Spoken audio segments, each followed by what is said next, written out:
Broadcasting from Cincinnati, you're listening to the Ringside Reporter Podcast. All the news from the world of boxing right here. Well, I'm talking to you the way I want to talk to you. Now, here's your host, Eric Lorda.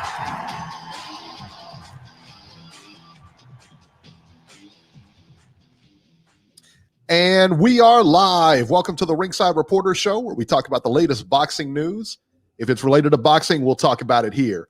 My name is Eric Lorta, and I'm here with my co-host, Joe Habib, and we have a great show for you today. And if you want to call in and ask questions, you can call in right now, 323-870-3857. And we'll be here till about 8 o'clock tonight. We're already doing double duty today, Beeb. I know. We came up. We had a show at 11. If you guys didn't catch that, please go catch that. That was really good. If I do say so myself, I mean, I was, in the show. So clearly, it was a great show. All right, tonight on this show, we're going to talk about Triller does a monster PPV number with Jake Paul and Ben Askren. It was big. That's a big number. It was a huge number. We're going to talk about that. Eddie Hearn closes a huge deal with DAZN. But first, we are going to, and also too, Omar Juarez due to join us today. But first, we are going to get started with ESPN. Emmanuel Navarrete versus Christopher Diaz for the WBO featherweight title. Navarrete beats Christopher Diaz by TKO in the 12th round. Navarrete is definitely an action fighter, and this was no exception. He knocked down Diaz twice in the 8th round, knocked him out in the 12th round to finish him off. He knocked him down, he got back up, and they immediately stopped the fight. Listen, he looked good in this fight. Okay, he looked good, but they're talking about putting him against Shakur Stevenson, stuff like that. I think, and you break down fights a lot better than I do, but I think that Navarrete would have a real problem with a skilled, solid boxer like Shakur Stevenson. No? It's a good matchup, and I think both guys would have problems with each other because Navarrete goes without saying how unique his punch delivery is. And when you got a guy like Shakur Stevenson, who's pretty textbook, right? And he's going against a guy that's not so textbook. It's unorthodox. So anyone that fights Navarrete, it's going to be kind of like a wake-up call for them. There's going to be an adaptation process that probably is going to last the whole fight, because the way he delivers these punches, like the way he throws his hook, he has his arm extended, like when he's in his stance, he has that lead hand extended very, very far out, and he just twists his shoulders, and the way he throws that hook, it's almost like it's like a sickle, and it's so hard to just get used to that type of delivery, seeing a punch thrown that way. And because of that, a lot of these punches that he's throwing, people aren't used to, the delivery process that they're being thrown at them.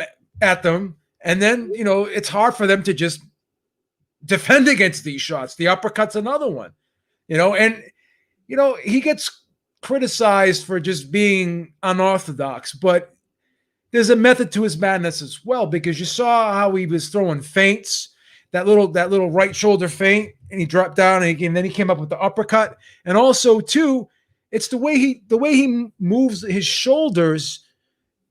You don't know, he shimmies his shoulders a lot, and you don't know which punch is coming, if it's going to be the right or the left. So, I think he's a lot more technically gifted in terms of, I don't want to say technically gifted. I think he's a lot more methodical than people give him credit for, a lot more comprehensive than people give him credit for, because everyone thinks he's just throwing these weird, unorthodox punches. It's almost like throwing spaghetti up against the wall, hoping something sticks. But when you look at the feints, you look at how he steps around and creates openings for himself, the positioning, and how he can fight at a distance, and when he's up close, how he can squeeze those shots off with a little bit of space and still generate power. Hard for a tall guy to do that. So all these things that he's able to do, I just think they catch the opponent off guard And a lot of times they don't have answers for it because they're just not used to seeing this type of style. Because he has one of the most unique fighting styles that I've ever seen. When you look at a lot of fighters, you can say, well, this guy fights like that guy. That guy fights like this guy. I can't point to any fighter out there that he has similarities to. He's kind of all on his own island. You know, I mean, he really is. He's a different kind of fighter, and it makes it difficult to fight. I don't know if you're into comics. Are you into comics at all, or Marvel, DC, stuff like that? No, because I'm not 12. Very disrespectful. Once again, you alienate a whole population, potential audience group for this show. But I don't know if you know the guy, the Fantastic Four, Mr. Fantastic, the guy that can like stretch. That sounds like me, Mr. Fantastic.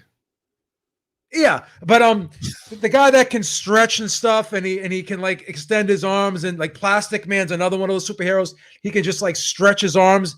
He reminds me of the way he moves his body. He twists like the way he twists his upper body, and the way he just throws punches and still is getting leverage on them.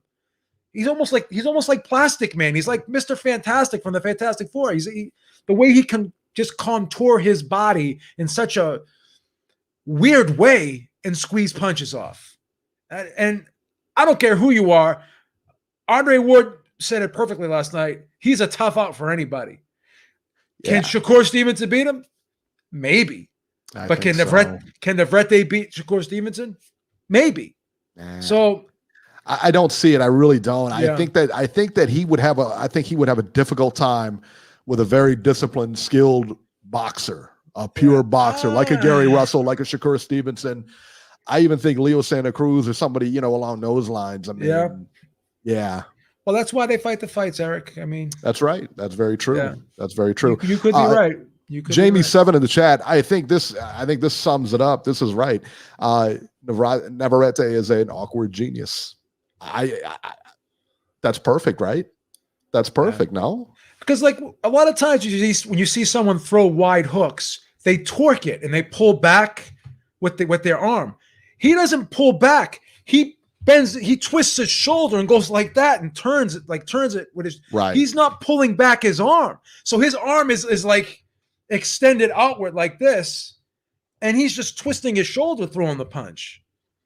Jesus M says Barrera versus Hamed. Remember, and I think that's how I see it going. But again, you're right. That's why they fight the fights, because how many times have we been wrong? Yeah. A lot. We see the fight one way and it goes completely the opposite. That happens all the time. That's why why there's paper and there's actual fights, man. And give Diaz credit. Every ounce of heart, intestinal fortitude this guy had, everything he had, he put it out there yesterday. I thought his his interview afterwards. Yeah, no, he didn't. And his coach got up, his trainer got up on the apron, stopped the fight, and afterwards he said his coach is like a father to him. So for him to get up there and stop that fight was just the ref was horrible in that fight.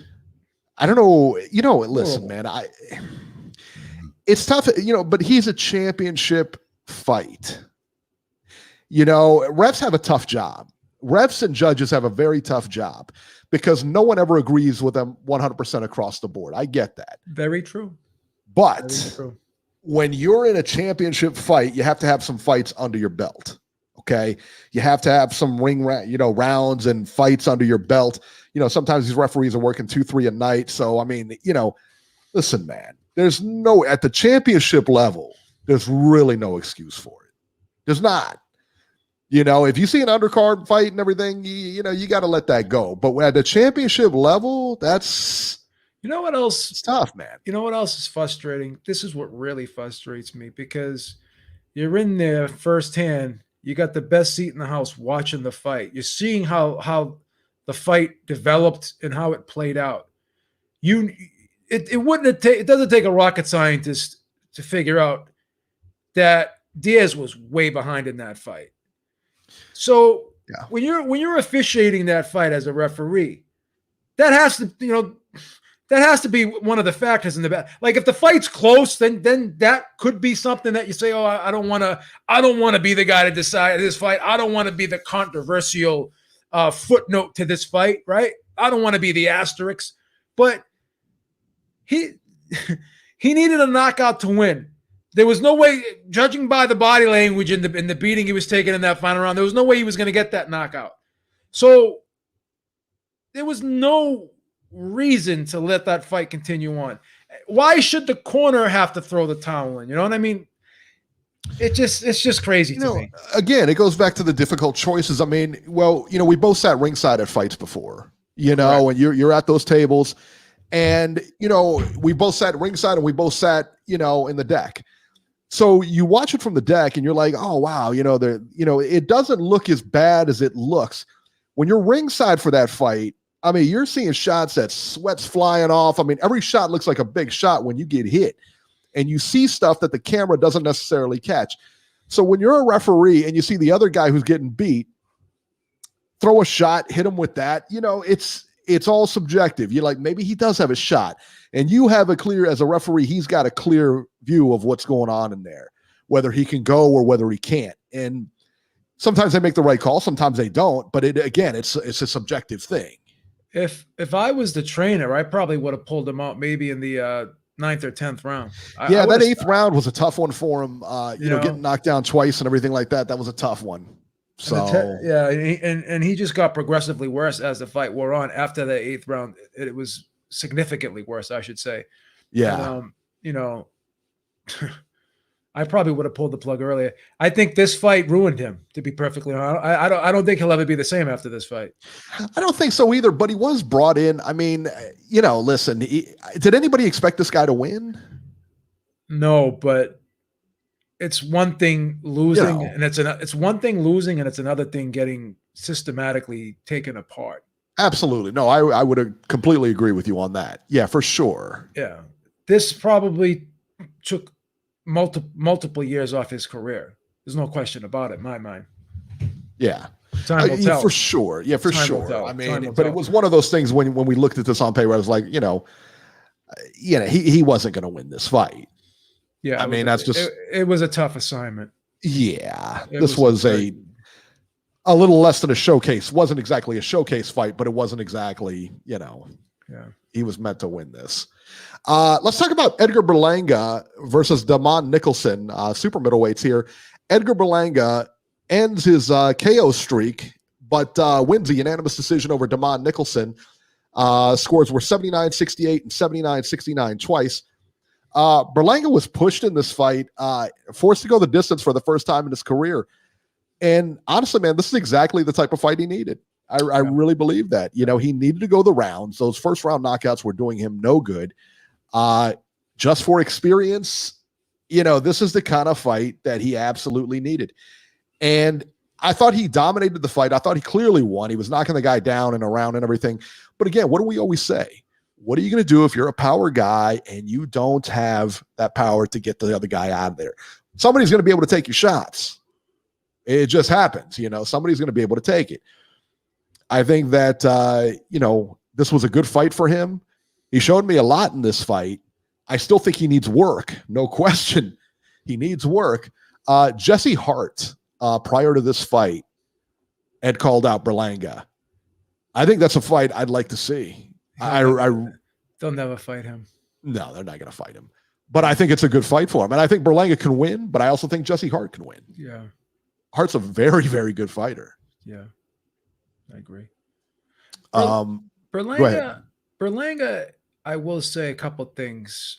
Obviously, he needs to develop, but I saw a couple things that I actually really liked last night.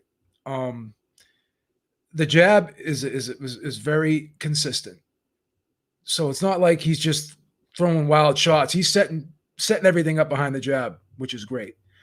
Also, too, I notice he's able to squeeze off shots when he's in a position where you wouldn't think he'd be able to do it. And the variation of the punches he throws. So in other words, his right hand, it looked like he was smothered up there. But what he did was he kind of opened it up a little bit, and he just like turned it almost. It wasn't quite a hook, and it wasn't quite a real looping shot. He opened it up just enough where he could get a little bit of space behind it and get some and create some leverage for himself. And then he just threw it like it was almost like a very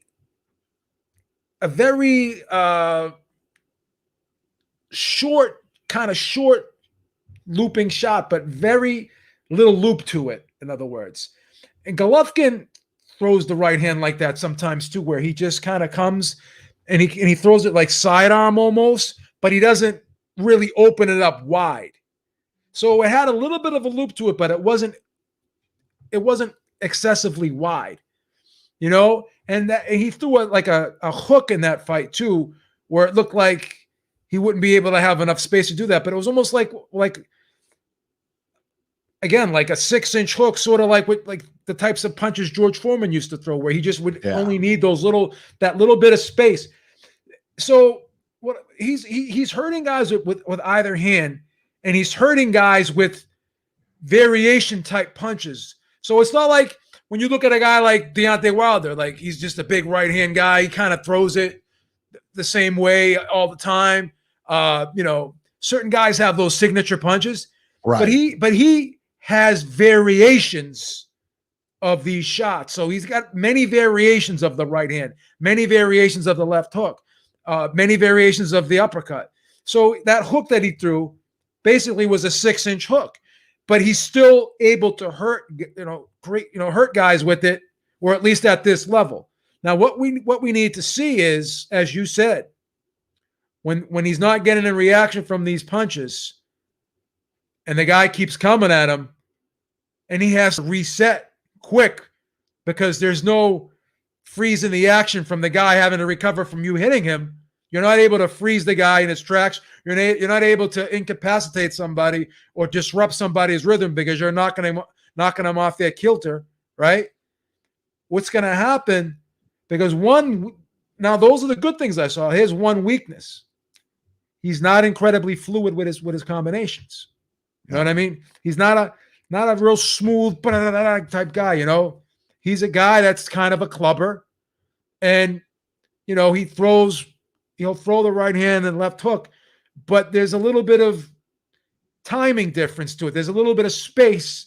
There's a little bit of it's not like boom boom. There's a little bit of a delay in between the two punches. In other words, they're not real fluid, quick. Pop, pop, pop.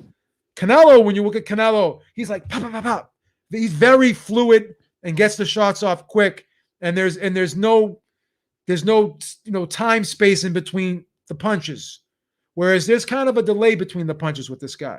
So what that tells me is someone could punch in between the combination. You know what I mean? So when the right hand's coming off and the left hand's coming behind it, it's not coming real quick behind it. There's a little bit of a drop off in the timing. Yeah, and that all goes down to technique. That's technique, though. Yeah. You know what I mean? So that can be fixed. Maybe, but maybe not, because really it's muscle memory too. Like, yeah, he's not a fast twitch guy. He's kind of like that natural clubber. You know, like some guys just generate power because of their fast twitch explosiveness, and other guys they just have that man strength. Like Foreman wasn't really an explosive guy, but he was heavy-handed. But he was just heavy-handed. He's a clubbing type power puncher. He's like a Foreman type power. He's not a Mike Tyson type power. So that's the difference. Because you remember how fluid Tyson was with his combinations. Where George Foreman, he would be like, boom, he'd throw the right hand, and then there'd be a little bit of a time delay, and then the left hook would come behind it, where Tyson was like, boom, boom. So moving forward, if he lands the right hand and he's not able to knock the guy off balance, he's not able to freeze the guy, he's not able to stun somebody where they can't fire back, then while he's setting up that left hook and in between that time delay, someone's going to jump in between that combination and fire off, is what I'm trying to say. So you're 100% right. But the thing is he just naturally heavy-handed, gifted, and no matter who he hits, like Ivan Drago, what he hits, he destroys. We don't know that. But there's got to be There's gonna be one person that does take the shots. Just like there was one guy that could go the distance. This guy went the distance. Now, at some point, there's gonna be a guy that does take the punches. Can he exploit that time delay in between the punches? I don't know if you noticed that too. Do you notice that little when he throws the right hand, then there's like a little bit of a time delay before the left? He doesn't just shoot the left hook right behind it. Yeah, it just looks like he needs work to me. You know what I mean? To me, that's what it looks like. It just looks like, when you watch Canelo and everything like that, I mean, he's just, his technique is almost flawless at this point. Yeah. Some people were mentioning that this guy's not ready for Canelo and he's not ready for Benavidez. You think? Yeah, it must be tough being a genius out there. I guess people were talking about him fighting Canelo. You come on now, stop it. Just stop. But you made a good point. That Jesse Hart fight. Jesse Hart lost a couple in he's lost a couple in a row. He's not, and here's another thing too. He's not a real gigantic puncher. So the chances are that maybe you can take the shots. Obviously, you don't want to, but if you had to, you could take them. And he stands there. He's right there to be hit because he'll stand there in the pocket and trade with you. That actually may be maybe not the next fight, but the fight after that would be a good fight. I was thinking that too. I was like, I wonder if he needs a tune-up before that. I would like to see him, jump up a little bit more in talent and then fight a guy like Jesse. Because Jesse Hart right now for him is a big step up. It's a big step up for him. You also made another good point. Could it be just a technique thing? Because he's hitting the guy and waiting for the reaction because he's so used to hurting guys. He's admiring his work. Yeah. Or could he? Maybe he could tighten it up a little bit where he is more. He could improve on the fluidity. Mm-hmm. He's never. I don't think he'll ever be like a Canelo fluidity type. Have that Canelo flow to his combinations, but maybe he could get sharper. Well, all good points on your end. And time will tell. If you're right. He's got an upside to him. Put it that way. He's no longer, if he would have knocked this guy out in the first round, it's like, come on, man. But I'm glad we got to see him and he went the distance, But like I said, if you're just, generating power from with a 6-inch punch, you're just hitting. If you're just knocking guys down just by tapping them on the top of the head, then you must have some type of naturally gifted power. Yeah, I mean, and we know he's got power. I mean, that's but just like anything, anybody can hit hard. You know what I mean? I mean, at the end of the day, anybody can hit hard, and anybody, if they clip you at a certain way, they can put you out. But again, man, it's when you're dealing with guys who can do the same thing you can, there's got to be some finesse to it, Yeah. Let's talk about Xander Zayas and DeMarcus Layton. Xander Zayas, I believe, is only 18. He was Top Ranks, Top Rank signed him. This guy is 18. I believe he's 18 and continues to impress. He had a first-round TKO over DeMarcus Layton. He hit him with a left hand that got everything started. Within seconds, within 30 seconds, he had Layton up against the ropes and was just pounding him. Knocked him down. He got back up, and the referee immediately stopped the fight. I didn't think it was I think the referee might have saw him stumble or something like that when he got up. I don't think it was a quick stoppage. The writing was on the wall. He was getting murdered in there. Zayas is moving pretty quick, and he seems to have all the tools. He really does. He looks good. He looks real good. I think we got Robert on the line here. Ringside Robert. Let's go to him real quick.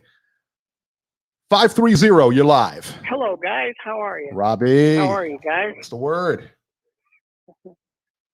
Oh, not much. It's pouring down rain here. Just a typical Sunday evening.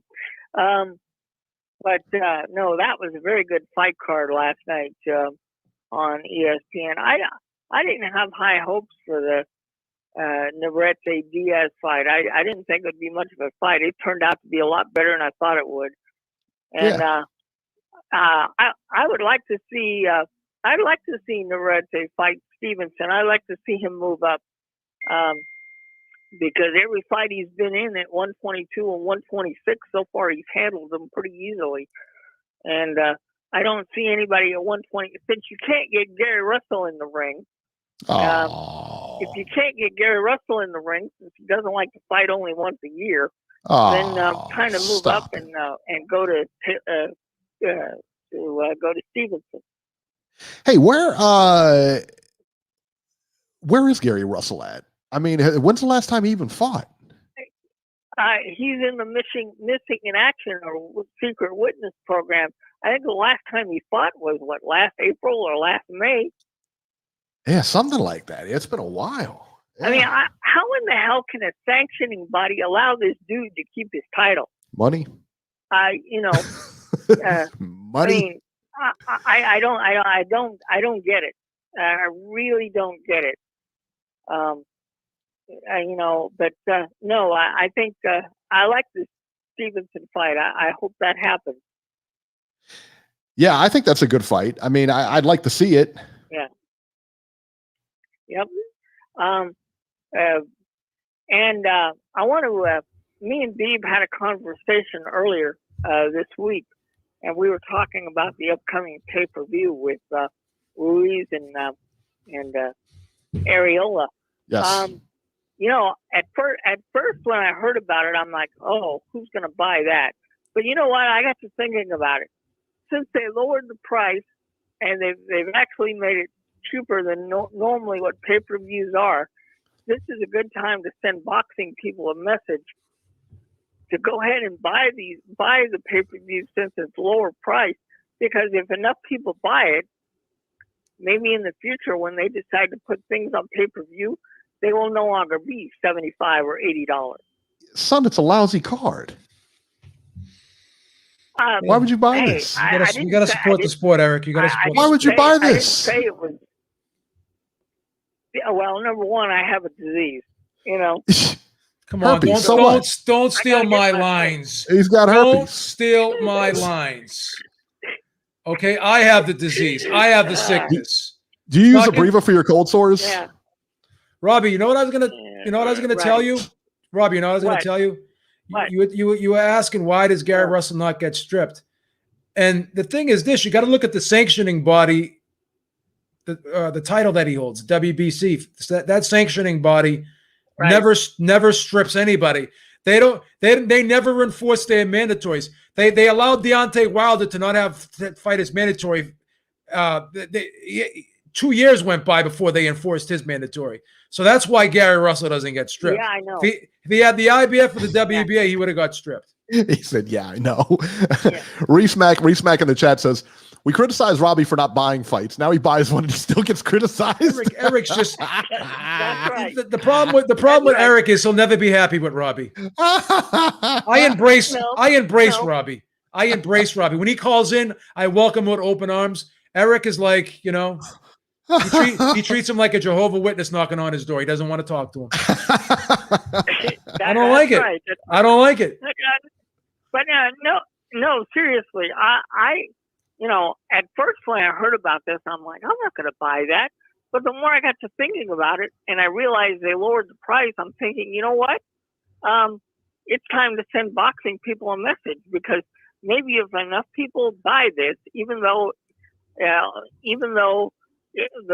I'm not impressed with the card either, I think we might be able to start getting fights cheaper in the future. But Robbie, what else did we talk about? Fights. The only reason this fight is $59 versus $80 or $90 or whatever they charge for them now. The only reason, 55, Eric. Whatever. All right, it's a lousy card. Okay. Yeah, but even Bob Arum was saying that he would consider to start lowering the pay-per-view prices for fights too. How about just put them on ESPN Plus? How about that? Why don't we just do that? But Robbie, Robbie, what else did we talk about, Robbie? Here's another thing I think you forgot. Talk about girls. What'd you guys talk about? Eric, please. I'm asking questions. Remember, there's also a curiosity factor about how Andy Ruiz is going to look coming back. This new version of Andy Ruiz, right? Right. Not only what he's going to look like, because he's with Eddie Reynoso. We're going to see Robbie's dropping gems today. He's dropping gems today. Yeah. Robbie's dropping. He's killing you today, Eric. How's it killing me? He's killing you. He is putting pigeonholes through all your theories today. Pigeonholes? That's right. Pigeonholes. Yeah. Holes. Respect the accent. Respect the accent. Respect the accent. From Boston. That's right. Oh. Different dialect down here. no. Different dialect. That's okay. What do you expect? You know. So you're actually going to buy this fight, Robert? Right. Of course he is. Yes, I am. So what did you? Yeah, of course. Yeah. So let me ask you a question, Robert. So we had a debate on here today with Nate Campbell. You remember Nate Campbell? Journeyman lightweight. Yeah. All right. Yeah. So Nate Campbell threw out a challenge to Logan Paul today. No, Jake Paul. Jake Paul, excuse me. I kept getting those two confused all day. I do it a lot. They're twins. They're from Ohio. I'm from Ohio. Anyway, I think Jake Paul beats Nate Campbell. What are your thoughts on that, Robert? Oh, I totally agree with that. And also, Jake Paul has called out Nate Diaz also. Love it, son. See, Robbie rides with Ohio, Beeb. That's the thing. I want you to smarten up, Beeb. All right? Because Robbie rides with Ohio. He's ride or die with Ohio. You know what I'm saying? That's how we rolling over here. We're rolling heavy, son. Hey, and Eric, once I learn how to use my brand new TV that I got hooked up today, I'm going to be up on so many fights. You won't be able to talk about anything anymore that I won't know anything about. Right. Love it. Right. I love it. I love it. It's going to be in a boxing encyclopedia. I heard Robbie got like an 80-inch screen TV. How nutty is that? That's what I heard. Now listen, you don't have to cooperate. Listen, I'm just saying that's what I heard. My people tell me that's what I heard.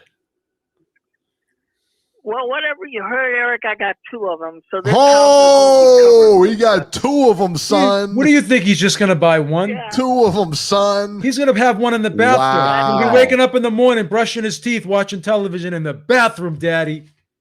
That's how he's living. That's how it is. That's how he's living. So, yeah. But, no, I agree. On the surface, I think this card is going to be lousy. And I hope Robbie, to God we don't be optimistic, Robbie. Be optimistic. Be optimistic. I hope to God we don't see Chris Arreola seriously get hurt. But, I'm going to enjoy the fights for as long as they last. Okay, Robbie. There you go. I love it. All right, Robert, we're going to get running here. Tell Mrs. Herrick I said hi. Wish her the best. One other question, guys, before I get out of here. How seriously do you take the report that Mark Kriegel put out last night on ESPN about Joshua and Fury on July 24th? Not very serious. I don't take it. Why? So, yeah, you think it's another screen being put up by somebody? I don't take it very serious until such a pessimist, Beeb. I need contracts. I need signed contracts. Then I'm hearing Frank Warren saying that we have no. I've heard Frank Warren saying that we got an offer. It needed to be amended, and we need to have it sent back to us. Then I also heard Frank Warren say, well, we had a late offer come in on Wednesday that we have to look at. This fight's not done yet. Oh, stop it, Beeb. You're just being a negative Nelly. No, I didn't say it was done. But we criticized Kriegel, and I wanted to make sure that Mark Kriegel's looking for confirmation bias. Mark Kriegel's always criticizing Mark Kriegel. Mark Kriegel's looking for confirmation bias, just like he always does. Oh, stop it, Beeb. He wants instant gratification, like the rest of those nuts on Twitter and Facebook and YouTube and all them. You're horrible human being, Beeb. All right, Robert. Well, that's why I asked the question. That's it. That's why you asked. All right, Robbie. And he gets Tell Mrs. Herrick answers from Beeb. Tell Mrs. Herrick I wish her the best. Oh, stop it. What's the matter with you? I spoke to her the other day on the phone. She's a nice lady. Very nice lady. What are you talking about? Would you give her a hard time when you called?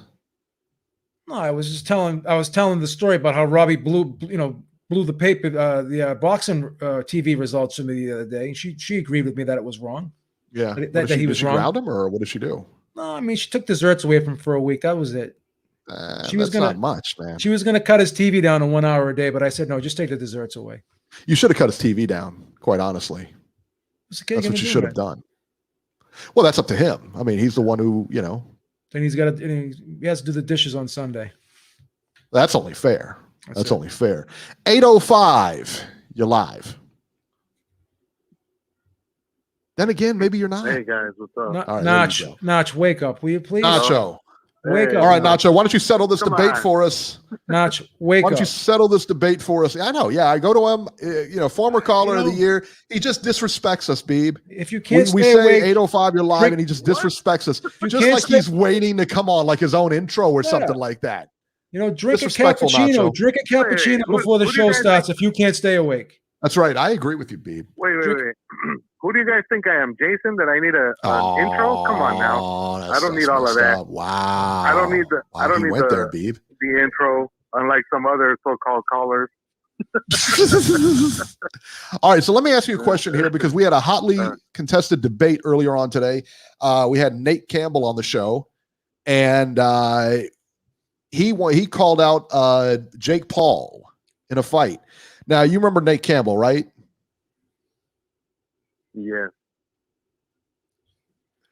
Wow. Okay, so Nate Campbell called out Jake Paul. You think Jake Paul is 190 pounds. He washes Nate Campbell, right? No, I think Nate Campbell could beat him. He could, but does he? He could, but does he? I think he could still beat him. Does he beat him, though? I think he could. Do you think Jake Paul could also win that fight?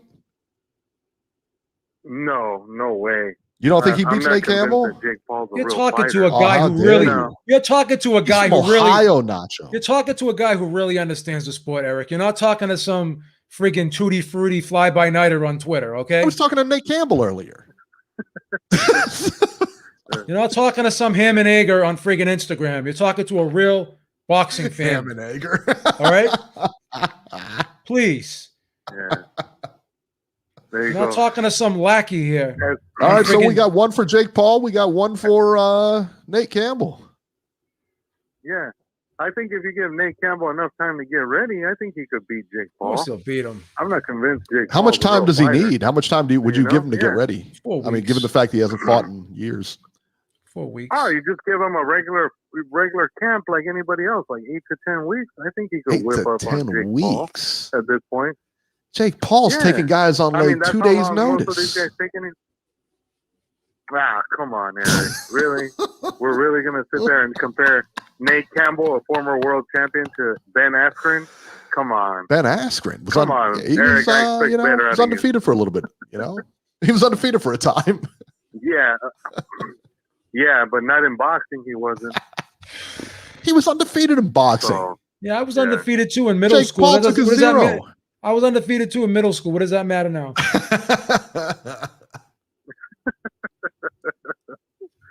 So, I think Nate Campbell could still whip up on Jake Paul even at this advanced stage in his career. I don't think Jake Paul could touch him, to be honest. You see how Nate looked today, man? He was ripped. Jake Paul's he looked like he was in shape still. Like he could still fight. See That's him? what I'm saying. Like he's not. See the biceps, man. Listen, I don't doubt that he could have knocked out anybody at that flea market he was at today. Guy. But we're talking Jake Paul here, son. You never been you ever see those the flea markets down there, man? When you try to buy something, you gotta fight through all these people. It's not, there's some no tough joke down there. there. Oh no. You think it's a cakewalk going to the flea market? I don't know. That's why you don't see me there. I'm not getting involved in that stuff. No way. Thank God for Amazon, man. Thank Tough God guys for Amazon. there. You think I want to go down there? I'm not going in that flea market. Crazy. Fight over stuff. Notch, what'd you think of Berlanga? I mean, I think he needed the 8 rounds. I give Nicholson a lot of credit. He was able to, withstand the punishment early. He was able to move around and pick his spot to, fight against him. And Berlanga, the biggest problem with him right now is that every punch he throws like he's just trying to decapitate guys. Yeah. And that's one thing that he needs to learn not to do is that you don't need to throw full power every single time you're trying to hit a guy. Guy's a You genius. just gradually build up. As the fight goes along, you break the guy down slowly, and then at the end is when you take him out. Right. And that's what he needs to learn first. But I mean, I give the kid a lot of credit. He went 8 rounds. he went 8 rounds. He got he got tested by a tough veteran fighter, and he's only going to get better as the competition steps up. I don't think that this kid is, because if the kid was not a legit fighter, I think at some point he would have already been kind of shown for what he was. But I think he showed last night that he's going to be in it for the long haul. He just needs to tweak certain things about his style. I think if they show him how to fight on the inside a little bit better, go to the body a little bit better, and not throw so many full power shots every single time that he's hitting a guy, I think he'll be all right. It's just like you guys said. I think they need to gradually step up the competition as he goes along. I wouldn't mind seeing Jesse Hart, but I think there's other guys that might be viable options before Jesse Hart. Maybe somebody like Lionel Thompson, somebody like that, I think could be a viable option. Another veteran who, is got a lot of seasoning and he's kind of crafty in there. He's got to get guys that are going to give him different looks right now more than anything. Because for the first 16 fights, he had nothing but dudes who could just stand in front of him and he beat the hell out of them. And last night was the first guy who actually didn't stand in front of him and was able to move around. And Berlanga still dropped the guy 4 times. That's the part that impressed me the most. I mean, if his power wasn't real prior to last night's fight, according to some people, then I think last night proved his power is legit. I mean, he was dropping the guy, in different rounds of the fight. So it's not like he's a guy who's a front runner and is good for 3 or 4 rounds, and then all of a sudden his power just disappears. It looked like the kid's got legit power as the fight goes along. He just needs to kind of harness everything, and I think he'll be all right. They just got to move him in the right direction, opponents wise. And then as far as the main event, Navarrete, that style of his is just going to be really tough for anybody to figure out. I agree. That guy is so awkward and so herky-jerky, and the way he throws punches from really unbelievable distance and still is able to hit guys and hit them pretty flush, that's just going to be a tough recipe for somebody to beat him. And to be honest, the guys that are at 26, I mean, maybe the only guy I'm thinking of that he could legitimately, maybe might give him a legit fight would be the guy that's with Golden Boy, Zucan.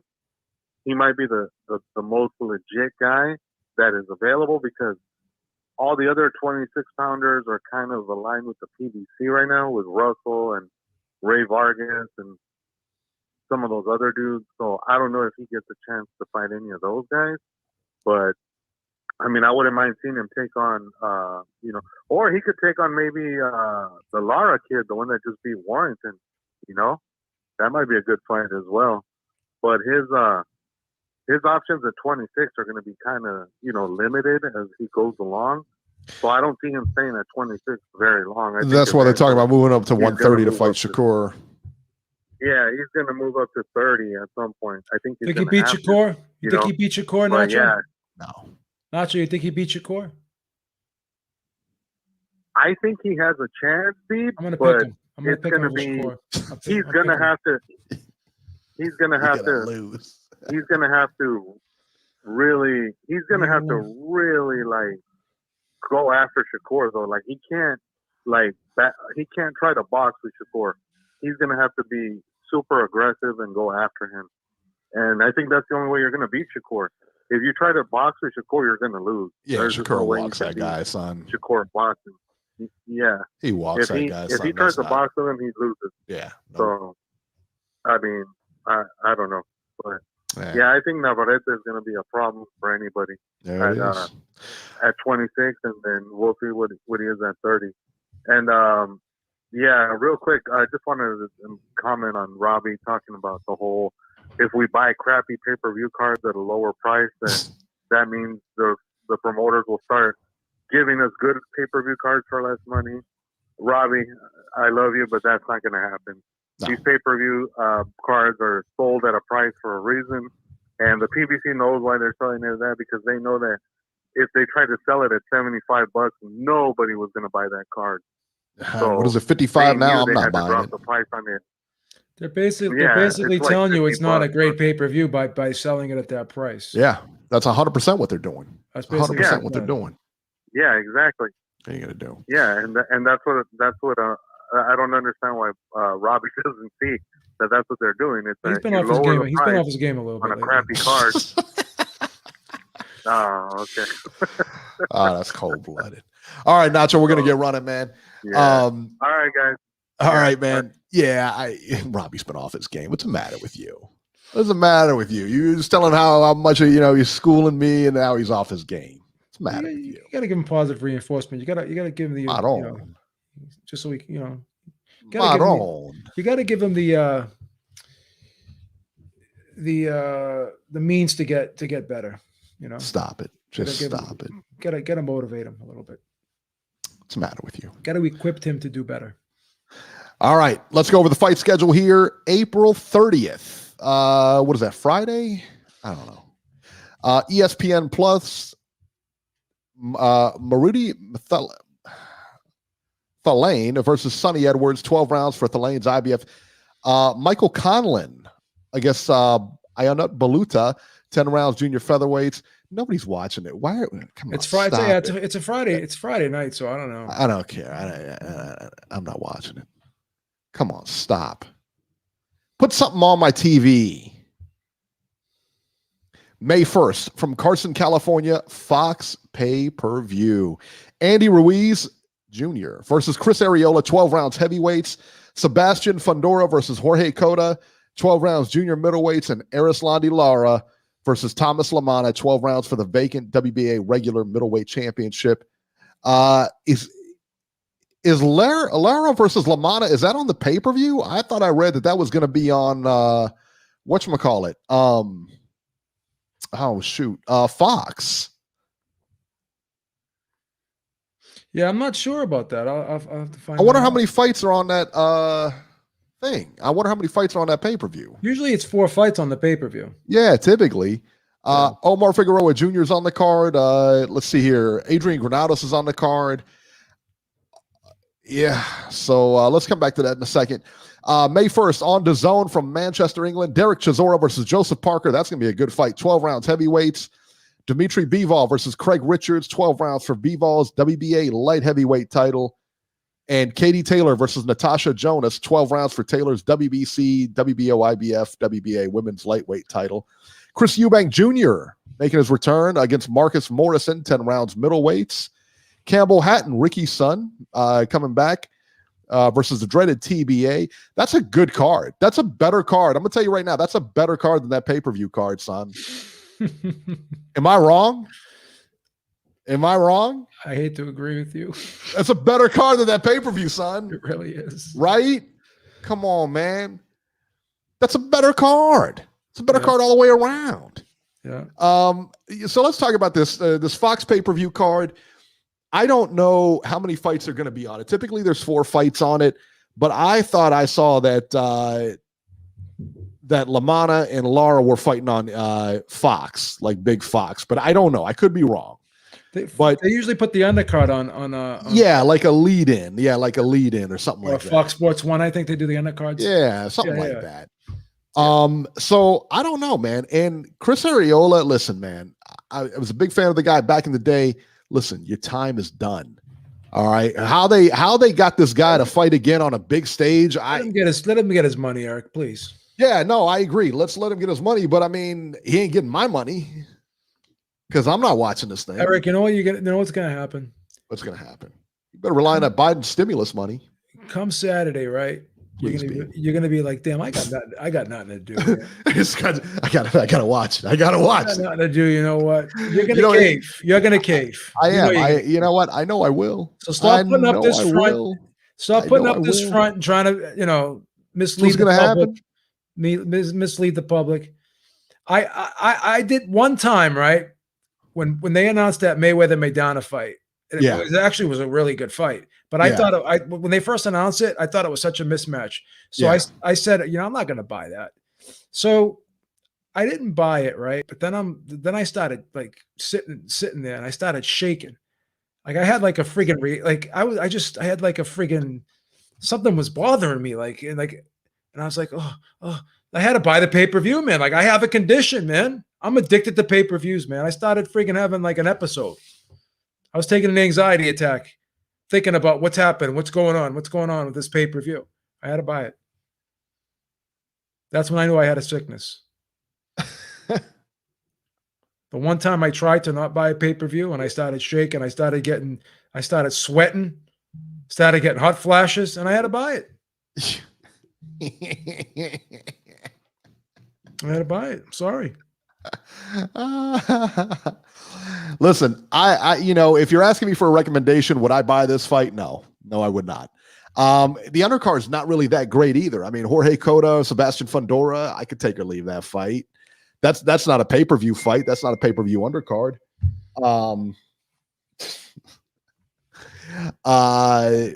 Arislandi Lara versus Thomas Lamana. Again, that's not an undercard. That's not a pay-per-view caliber type fight. I don't know. I'm not a big fan. Listen, man, I'm not a big fan of the card. I'm not a big fan of the main event here. Even the main event, I'm not a big fan of. That's a mismatch. Anybody you ask, it's a complete mismatch. But Eric, you've never been a fan of pay-per-views anyways. Well, that's true. That's very true. That's very true. But I buy them all the time. You do. I'm not a big fan, but I buy them all the time. You're a good customer. But this is, yeah, I mean, but this one right here, again, Andy Ruiz with Chris Arreola, this is a complete mismatch, man. Robbie said that he hopes Chris Arreola doesn't get hurt, and I agree with him. I really am worried about Chris Arreola, to be honest with you. Right, and why you would throw him in there against this guy makes zero sense. And that's what gets me about this. It just doesn't set well with me. It really doesn't. It's just not a good look for pay-per-view. I'll tell you that. So, all right, let's go to the news and rumors. Jake Paul versus Ben Askren on Triller. According to TalkSport, this card did a 1.5 buy rate. That is a ton of pay-per-views, man. Nobody in boxing can really make a run at this number right now. I mean, realistically, nobody can even touch this number with the exception of Canelo, who fights on DAZN, so he can't touch a number anyway. What match in boxing could even touch this number? Well, according to all these haters on Twitter, the number is fake. But of course it is. Once again, how can you prove it's fake? Is everyone else's numbers fake too? Yeah, I've heard between 1.3 and 1.5. That's what I've heard. Those are the two consistent numbers that I've had. I mean, it was a big event. Whether you liked it or you hated it, you have to acknowledge that it did get a lot of attention. It's a big event, right? I mean, Jake Paul was on ESPN the other day on Max Unboxing. So, right? I mean, yeah. Come on. They were talking about the fight on Fox Sports. They were talking about the fight on all those ESPN shows, First Take and all that stuff, Undisputed on Fox. Everyone was talking about the fight. So you may not like it. But listen, it is what it is. And then you have idiots on YouTube saying, talking about how bad the fight was, but you streamed it. Yeah, of course. Big John McCarthy has a podcast, and I love Big John McCarthy. He has a podcast with another UFC fighter. I forget his name, Josh something. And Josh Thompson, correct. Yeah. They have a podcast together. And they're sitting there bragging about how they streamed the fight on Saturday. These are two grown married men who are probably John McCarthy's got to be a millionaire. And yeah, for sure. Josh probably is as well, right? And they're bragging about streaming fights. So you can't afford to buy a pay-per-view. And if the pay-per-view is so bad, then why'd you even take the time right out of your Saturday night when you could be out with your wife or your family doing something, right? You can go out and do something else, right? But you stayed home on a Saturday night and you streamed the fight just so the next day you can go on your podcast and say how crappy it was, how horrible the production was. Then why did you even watch it? You knew what you were getting before you watched it. Yeah. What were the expectations? And all these people, you got this goofball on Twitter saying my source says that it did between 300,000 and 500,000. Again, there's always going to be someone that doesn't like remember the PB. You've been to PBC events, correct? You've covered them before, right? Oh yeah. What used to be the rumor all the time? Oh, PBC events, they're all papered. No one's buying a ticket. You were there. You said the crowd was filled. Crowd was good. So good crowd. So there's one person that doesn't like something, and automatically they come out with something negative about it, and then they say it to a writer or something. Like, for instance, one of the press people at PBC who's anti PBC, one of the press members covering an event, says, "Oh, I bet you this event's paper. I bet you no one paid for the tickets." So then someone hears that, and they run with it and make a story out of it. Oh, PBC had a non-paid audience of 3,000 people, and not many people actually paid for the tickets. It was a papered event.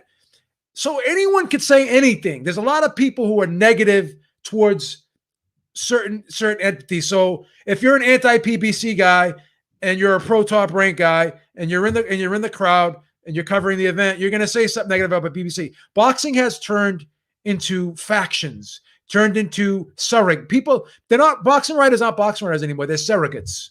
They've turned into surrogates. You know what I mean? Like, there's teams. Everybody, yeah. I don't understand this whole team mentality. I really don't. And then you got people picking and choosing what stories they want to believe because it's confirmation bias for them. Yeah. Listen, either everyone's lying about their pay-per-view numbers or everyone's telling the truth. Because how could freaking UFC and everybody else be telling the truth? UFC is not a publicly traded company. There's no way of finding out who's lying and who's telling the truth. You trust them, but you don't trust others. It doesn't make sense. It doesn't make sense. Doesn't make sense. Stop it. It's confirmation bias. There you go. Also, too, Regis Prograis, who fought on the undercard of that Triller, he had his win changed. I think he won a technical decision or something like that, and he had his win changed to a TKO after Ivan Redkach faked an injury in their fight. I mean, it was clear faked an injury. The fact that they the fact that they overturned that, okay? The fact that they overturned that tells you everything you need to know. That was a complete fake injury. He completely faked it. Yeah. Not that we didn't already know that. We already knew that. But the fact that they overturned it, that's a big deal. Kind of feel bad for Prograis in that situation. Because that was his because he was on a nice event that he wanted to shine in, and then he got to deal with this guy, I think he did, though. I think he did perfect. I thought if you're looking for him to shine, he dominated that fight. He shined in that. I'd want to see him again. Yeah. If I was in that audience, I'd definitely want to see him again. Yeah, he did make a good account of himself, but I just I wish he was able to have the opportunity to get the clean knockout and not have to deal with that. You know what I mean? Yeah, I agree. Yeah, that's a good point. Yeah.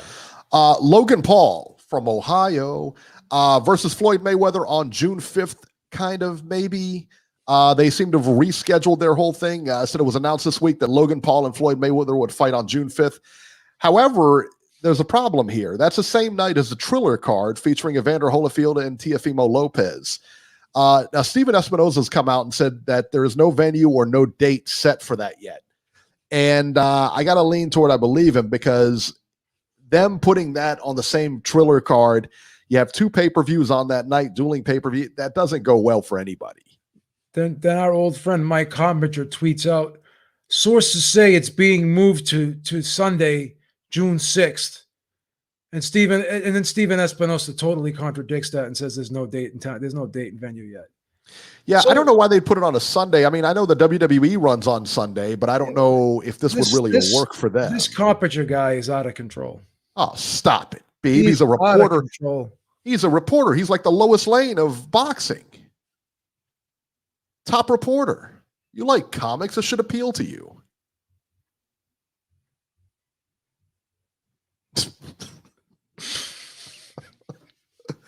Anywho. Oh, God. Eddie Hearn reaches a deal with DAZN. Your boy, Mike Coppinger, is reporting that Eddie Hearn has a deal with DAZN in the 9-figure range, Beeb. Go marinate on that. But Eddie says he doesn't have the deal yet. Oh, stop it. Eddie, did you hear him on IFL? He said the deal's not done. Oh, now the deal's not done. Let me tell you what. The deal's done for Fury and Joshua. He's over there spouting off that deal is done. Nothing's done. I don't agree. And then he's on Twitter arguing with Eddie. He said Eddie told IFL that he talked to Coppinger and said a lot of that stuff you said in that article is not true. Okay, he said we haven't signed the deal yet. We're still mulling it over. And you know what Coppinger says to him? Oh, you're not telling the truth, Eddie. My source is telling me otherwise. So Eddie is the guy who's actually working the deal, like negotiating with these guys, right? But Eddie's lying. Your source is telling the truth because you want your source to be right. Once again, surrogate. These guys are bigoted. You know why? Because they just have their own group and they're anti everything else. Well, I think you just want to see the worst in people, Beeb. You know what? If that's what I have to see, that's what I have to see. Right? Now, the rumor is, according to this, that he's leaving Sky Sports.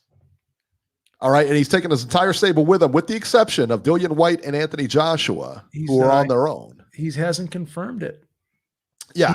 He hasn't confirmed it because he was asked that by Kugan Cassius last Thursday. And he said that we haven't made a decision yet. I don't know. I mean, Coppinger's never wrong, though. You know, I mean, your boy Ryan Garcia pulls out of the Javier Fortuna fight. He's taken to social media to announce he's pulled himself out of the fight against Javier Fortuna. He cites wanting to take care of himself physically and mentally. Beeb, I think he's got 99 problems, son. I think he's having girl problems. I feel bad for him, son. He's got 99 problems. Yeah, Teofimo Lopez. It sounds like girl problems, no? Teofimo Lopez tweeted got broad problems. Yeah, Teofimo Lopez tweeted something out. I'm going to paraphrase here a little bit, but he said, let the guy, people don't take mental health seriously. Let the guy get better, or whatever. It's got a lot of pressure on him. It sounds like he could be having some type of mental issue. I don't know, psychological issue, mental issue. Whether it's depression, anxiety, I don't know. So that's why, a lot of people will look at this and they'll criticize and they'll, obviously, of course, without question, why wouldn't they?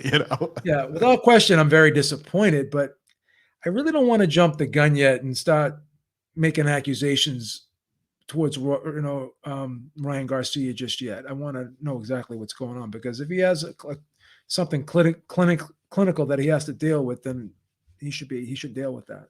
You think he's got girl problems? I tell you what I heard. What I heard is he got a side chick pregnant. That's what I heard. Now, I don't know if that's true or not, but that's what I heard. In my honest opinion, I think maybe he I could don't know. That's in my honest opinion, I think maybe he could have some depression issues. You think so? Yeah. Oh yeah. I think, you know what? I think that if it's not girl problems, oh man. See what you do? You have to sexualize everything, and people don't like it. Right? I'm just trying to do a show here, and I get yelled at from the other room. Lisa's yelling at me. She just called me an idiot. It's not my problem. Look, I don't know what's going on with Ryan Garcia. I just know what I'm told. All right. And Beeb told me he got a side chick pregnant, that's where it was going. All right. That's all I know. That is just total character.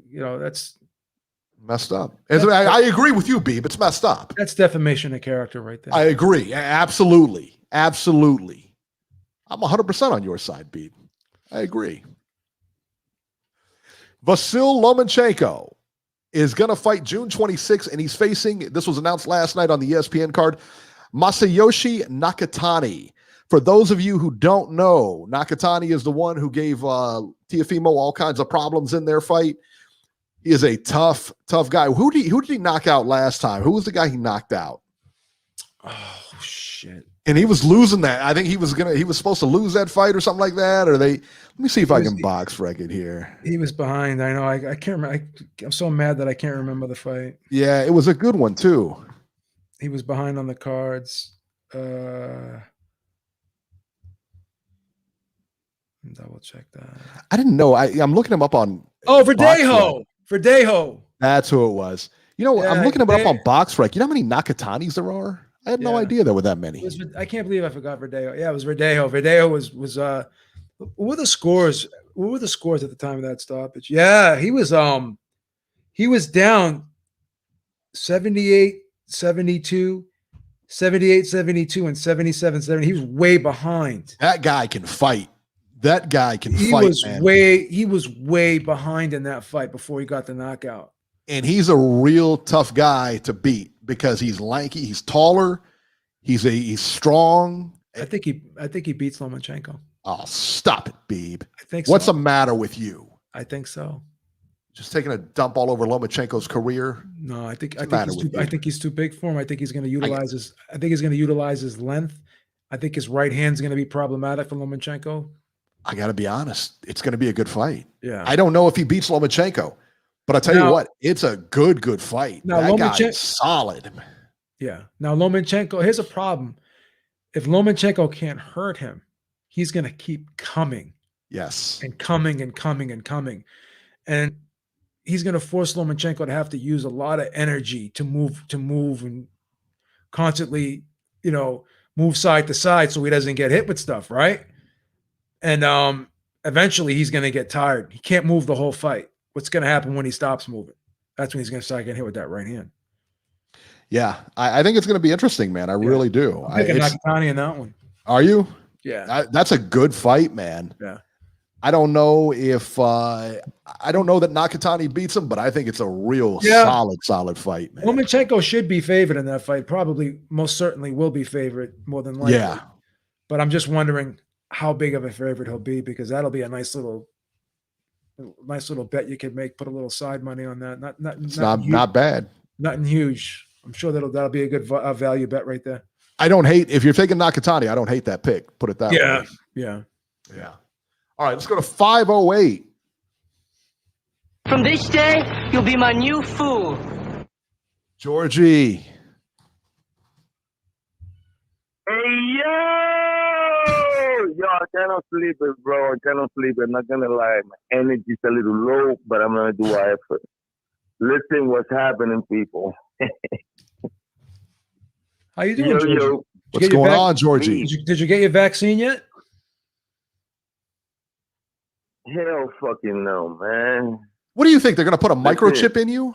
I'm a pick Lomachenko from the gate. What's up, B? Give you a title shot. Redeem yourself, buddy. Redeem yourself. I don't have the belt. Georgie has the belt. That's what I'm saying. Oh, you're going to give me never defends it. I'll do a pie bet.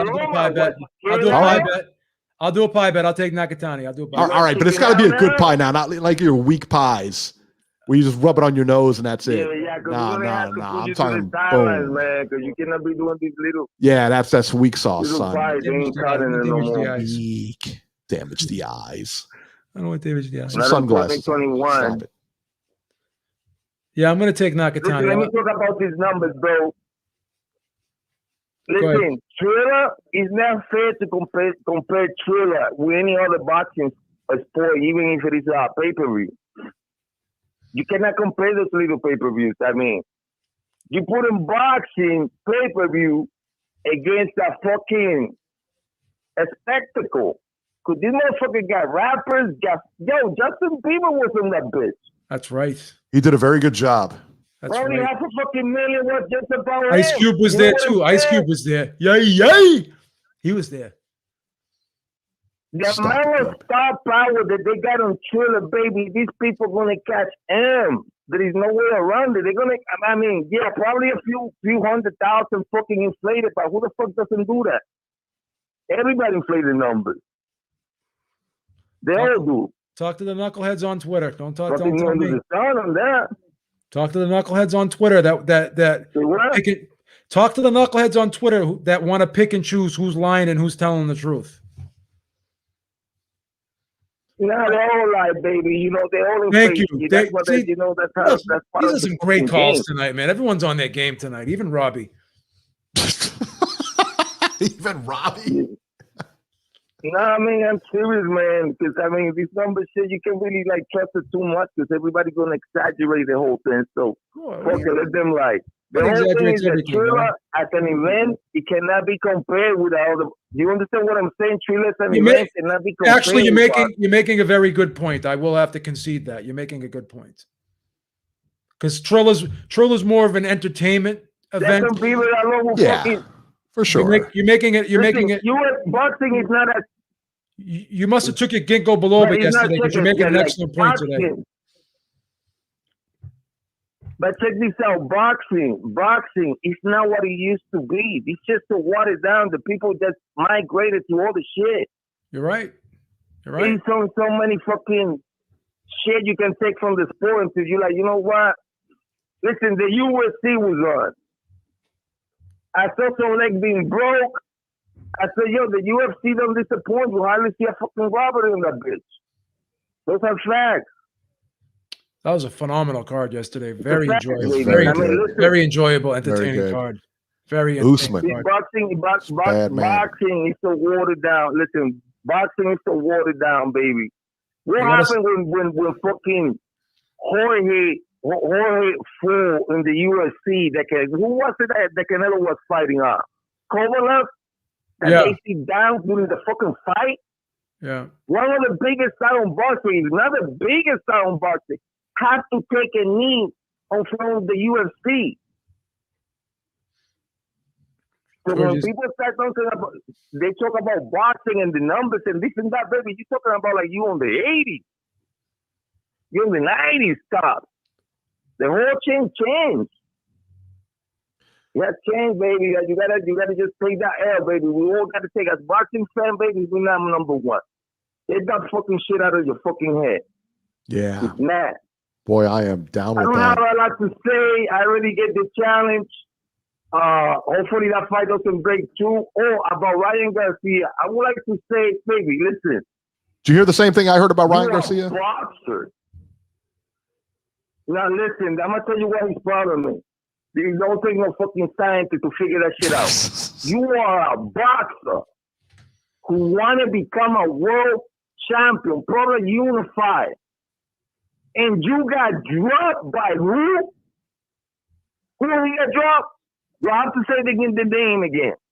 Luke Campbell. Luke Campbell. That will hunt him forever, baby. It's a big shot. You guys don't see it that way. Wow. Wake up in a cold sweat. Wake up in a cold sweat. Listen, I have years. Listen, Joe, give me a second. I have years. Give him a second, Beeb. Talking about Luke Campbell. How these men cannot crack an egg.